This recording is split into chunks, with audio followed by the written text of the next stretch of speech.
Brilliance of men. Man's earliest civilization.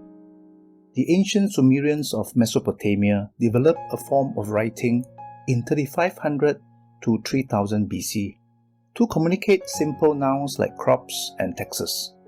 The earliest writing was representational pictographs.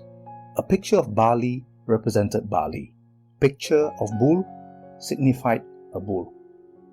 An increasingly developed civilization entailed a sophisticated form of writing to convey abstract concepts that tells about places, size, time, sequence, and ideas. Early pictographs were substituted by cuneiform, which was a complex system of characters representing Sumerians' phonetic sounds and semantics. The Bronze Age spanned from 3300 to 1200 BC, marked the first time humans started to work with metal. The period was characterized by the use of bronze, proto-writing, and urban civilization.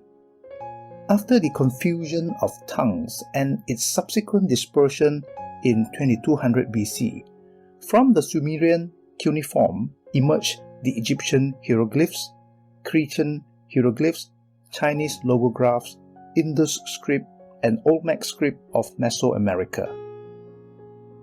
In 3300 BC, man was able to produce bronze by melting tin and copper ore together. This is indeed a great achievement. Tin's low melting point of 231.9 degrees Celsius and copper's relatively moderate melting point of 1085 degrees Celsius placed them within the capabilities of the Neolithic pottery kilns, which was able to produce temperatures greater than 900 degrees Celsius. And Cain knew his wife, and she conceived and bore Enoch.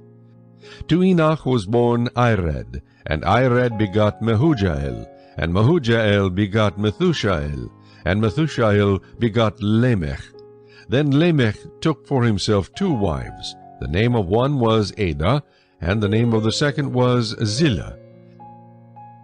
This chart detailing the basic chronology of man was produced from the systematic Bible chart, where every date is taken from the Bible with 1 AD as the date of birth of Jesus.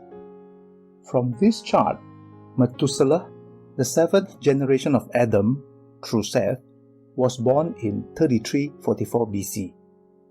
We can safely deduce that the birth of Tubal-Cain, who was also the seventh generation of Adam through Cain, should also be around 3344 BC, before 3300 BC. And Ada bore Jabal. He was the father of those who dwell in tents and have livestock. His brother's name was Jubal. He was the father of all those who play the harp and flute.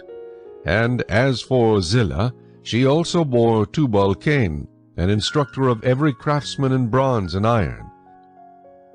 It took only 700 years after the creation of Adam and Eve for man to progress into living in tents, practicing animal husbandry, and developing musical ability and instrument. The Bible recorded that Tubal-Cain, born before 3300 BC, was the instructor of every craftsman of bronze and iron, which is in line with the historical record of the Bronze Age. Between 2000 BC to 1200 BC, the Hittites discovered a process of smelting iron.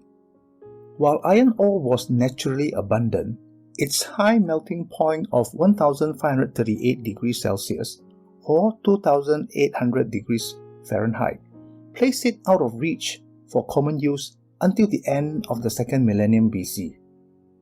Is the Bible wrong on its claim that Tubal-Cain was the instructor of every craftsman in both bronze and iron in 3300 BC? The earliest known iron artifacts were 9 small beads dated to 3200 BC, which were found in burials at Gezer, Lower Egypt. They have been identified as meteoric iron shaped by careful hammering. Meteoric iron, a characteristic iron-nickel alloy, was used by various ancient peoples thousands of years before the Iron Age. Such iron, being in its native metallic state, required no smelting of ores. And as for Zillah, she also bore Tubal-Cain, an instructor of every craftsman in bronze and iron. God gifted Tubal-Cain with the knowledge and skills to produce bronze implements. He also possessed the know-how on how to fashion hard meteorite iron fallen from the sky into useful tools and utensils.